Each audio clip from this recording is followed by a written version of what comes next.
susunod na programa ay rated PG.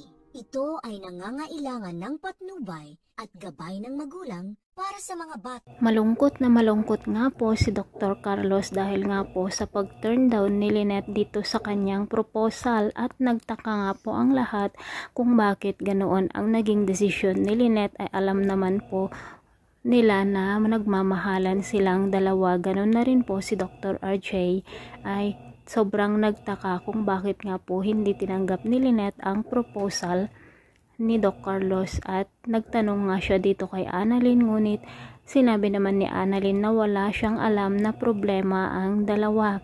Samantala, naisip naman ni Moira na baka daw si Dr. RJ ang dahilan kung bakit nga hindi tinanggap ni Lynette ang proposal ni Dr. Carlos. At sa pag-uusap nga po ni Dr. Carlos at Doc Lindon, sinabi ni Doc Lindon na buti na lang at hindi tinanggap ni Lynette ang proposal niya dahil mayroon pa siyang dapat malaman, at kapag hindi sabihin ito ni Dr. Carlos ay habang buhay niyang lolokohin ang mag-ina kung magiging pamilya na niya ang mga ito.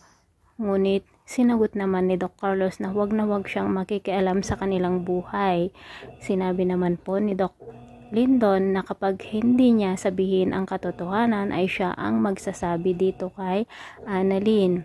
At sa kabilang panig naman po, habang nag-uusap sina Giselle at Lynette, nasabi ni Lynette na parang kakaiba ang ikinikilos ni Doc Carlos at parang may itinatago siya sa kanya, kung kaya't napaisip din naman nitong si Giselle na baka nga daw tungkol ito kay Zoe. Samantala, dito na nga po kinausap ni Doc Lindon si Annalyn at binigyan ito ng babala na mabuti na lamang daw hindi tinanggap ni Lynette ang proposal ni Carlos dahil meron pa silang dapat malaman na isang bagay.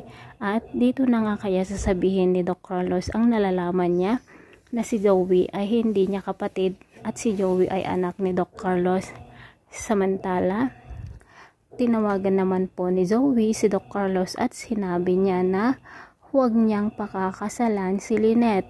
Ngunit sinabi naman po ni Doc Carlos na mahal niya si Lynette at siya ang gusto niyang makasama habang buhay, kung kaya't ipagtatapatan niya ang katotohanan na si Zoe ay anak niya.